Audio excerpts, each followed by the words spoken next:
Sir একটা question আছে। হ্যাঁ বলো। সাকসেস বা সাফল্যর অ্যাকচুয়াল মানে কি?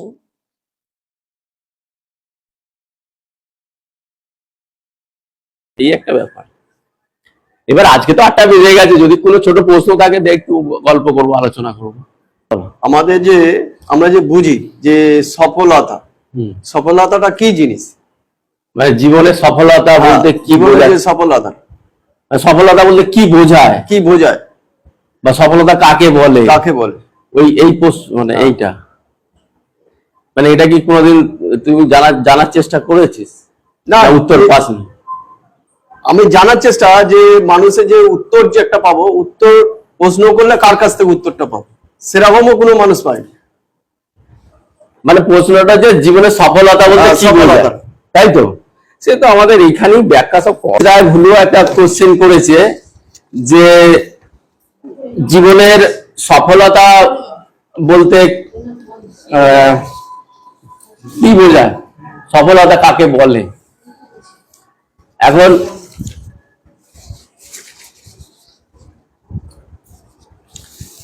সফলতা বলতে ব্যাপারটা কি সেইটা যদি আমাদের বুঝতে হয়, তাহলে দেখুন, আমি বা কেউ ধরুন মাসে 1000 টাকা রোজগার করলো, আবার সে চেষ্টা করলো মাসে 10,000 টাকা করলো, আবার 1 লাখ টাকা করলো, ওটা আস্তে আস্তে সে 1 কোটি টাকা করলো রোজগার, 50 কোটি, 100 কোটি। এটা কিন্তু সফলতা নয়, এটাকে বলা হয় গ্রোথ।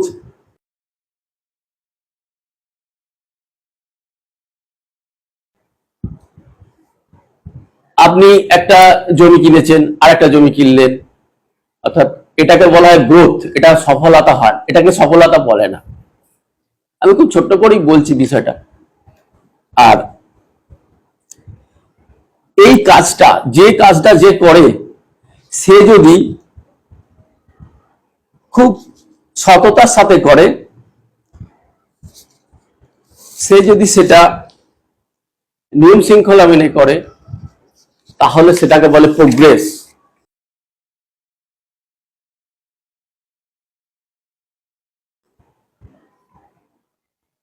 অর্থাৎ একজন কাজ করে টাকা রোজগার করছে, তার বিষয় আশায় বাড়াচ্ছে, এটা কিন্তু সফলতা না, এটা গ্রোথ।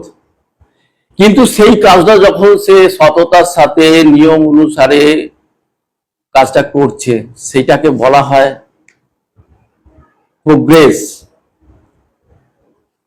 আর এই প্রোগ্রেসের সাথে যখন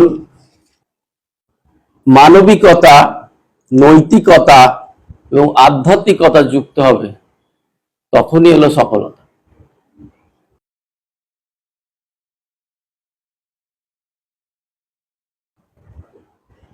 হয়তো ঠিক বোঝাতে পারলাম না মনে হয়। অর্থাৎ কেউ ধরুন ডাক্তার হয়েছে, ইঞ্জিনিয়ার হয়েছে, বড় বিজনেস করছে, পয়সা রোজগার করছে, সম্পত্তি বাড়াচ্ছে, টাকা বাড়াচ্ছে, মেটেরিয়াল জগৎগুলো তার বাড়ছে, বিষয় আশায় টাকা পয়সা, সফলতা সে পেল না, গ্রোথ হলো তার।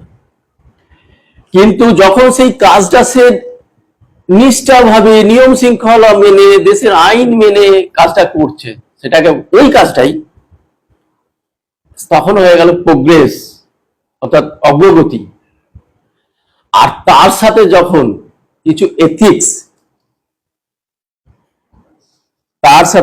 কিছু এথিক্স, যেমন মনুষ্যত্ব, নৈতিকতা এবং আধ্যাত্মিকতা যুক্ত হবে, তখনই হলো সফলতা। আমি একটা যদি উদাহরণ দিই, একটা কৃষক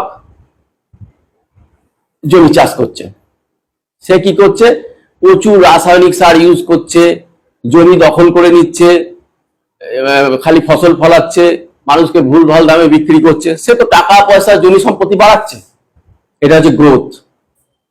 কিন্তু আর একটা কৃষক কোনো রাসায়নিক সার ইউজ করছে না, তার মধ্যে একটা নৈতিকতা আছে, আমি রাসায়নিক সার ইউজ করব না, আমি সুন্দরভাবে চাষটা করব এবং সুন্দরভাবে মানুষের কাছে তুলে দেবো, এই যে তার মধ্যে একটা নৈতিকতা, যে আমি সঠিক দামে বিক্রি করব, সঠিকভাবে লোকের থেকে পয়সা নেবো। ও ব্যবসা করছে, এও ব্যবসা করছে, এও কৃষক, এও কৃষক।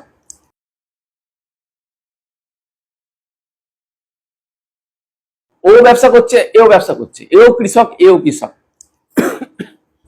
তখন ওই লোকটার মধ্যে গুরুত্ব এলোই,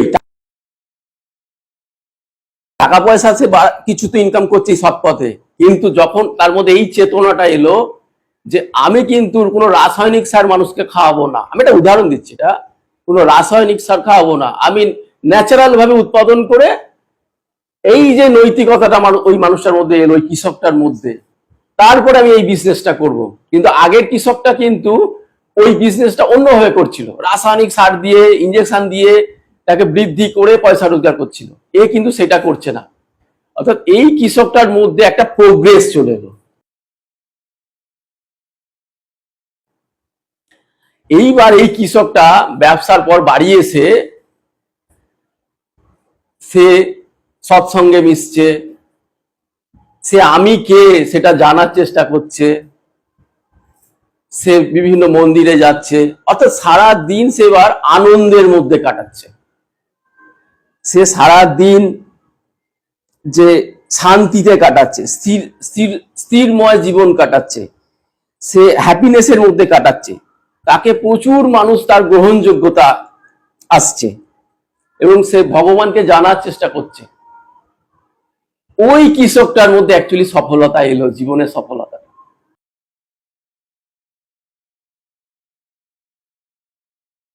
অর্থাৎ সে কর্ম করছে, গ্রোথ করছে, সঠিকভাবে কাজ করছে, প্রোগ্রেস করছে, সঠিক ন্যায্য দামে সে ব্যবসা করছে, নিচ্ছে, মানুষকে রাসায়নিক খাওয়াচ্ছে না। আবার সে কিন্তু মনুষ্যত্ব, তার মধ্যে যে মানবিকতা, তার মধ্যে আধ্যাত্মিকতা, সেইটাও সে কিন্তু সে তার অবসর সময়টা সেই দিকে সে সময় দিয়েছে। অর্থাৎ এই যে আধ্যাত্মিকতা সে সময় দিয়েছে, সেখানে সে কি পাচ্ছে? শান্তি, আনন্দ। এই কৃষকটাকে বলা যায় জীবনে সফল। আজকে ধরুন যে একজন নেতা মন্ত্রী প্রচুর টাকা খাটে নিচে পাওয়া গেল, সেই টাকাগুলো নিয়ে এসে জেল খাটছে, এটা তো গ্রোথ। এই টাকা বাড়িয়েছে, তার নাম বাড়িয়েছে, তাকে টিভিতে দেখাচ্ছে, কিন্তু সে জীবনে সফলতা কিন্তু পেল না, জীবনে শান্তি পেল না,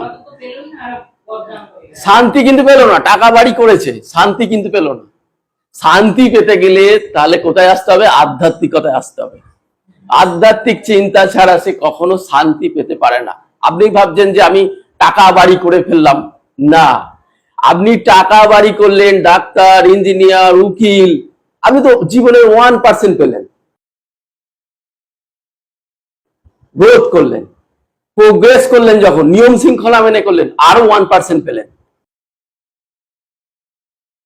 জীবনের 98 ভাগ কিন্তু বাকি আছে। ওই 98 ভাগটা আসবে মানবিকতা থেকে, নৈতিকতা থেকে, আধ্যাত্মিক চেতনা থেকে। অর্থাৎ যে কাজটা আমাদের মনসাতলা ক্লাবে হয় প্রতি মঙ্গলবার, এটাই জীবনের 98%। আপনার হয়তো আপনি ডাক্তার, ইঞ্জিনিয়ার, উকিল নয়, আপনার কোনো গ্রোথ নেই, টাকা নেই, আপনি নিয়ম অনুসারে কাজও করতে পারেন না, কিন্তু 98% জীবনের মূল্য এই ক্লাব থেকে, এই আলোচনার মধ্যে দিয়েই পেয়ে যাচ্ছেন। এই আলোচনার মধ্যে দিয়ে যে শিক্ষা, যে আনন্দ, যে অনুভূতি, সেইটাই জীবনের 98%। আর একটা ডাক্তার, ইঞ্জিনিয়ার হয়তো শুধু সে কিছু পুঁথিগত শিক্ষা করেছে, আর সে ডাক্তার, ইঞ্জিনিয়ার ওকালতি করছে বা ব্যবসা করছে, কিন্তু সে গ্রোথ হয়ে যাচ্ছে, সে কিন্তু জীবনে কোনো আনন্দে নেই। ওই গ্রোথের কোনো কিছু দাম নেই। গ্রোথের সাথে যদি প্রোগ্রেস, আর প্রোগ্রেসের সাথে যদি আধ্যাত্মিক যুক্ত হয়ে, তবেই কিন্তু জীবনের সফলতা। সেক্ষেত্রে আমাদের এই ক্লাবে যে আলোচনাটা হয় প্রত্যেক মঙ্গলবার, এর ভ্যালু কিন্তু অনেক বেশি, অনেক বেশি। একটা ডাক্তার, ইঞ্জিনিয়ার এই শান্তি, এই আলোচনা কিন্তু ওরা শুনতে পায় না, ওরা করতে পায় না। ওরা খালি সারা দিন কিভাবে টাকা রোজগার করব, আর টাকা রোজগারের জন্য যে জ্ঞানটা সেইটা পায়। আপনি ভালো টাকা রোজগারের জ্ঞানটা, তার কিন্তু আধ্যাত্মিক চেতনা হয় না।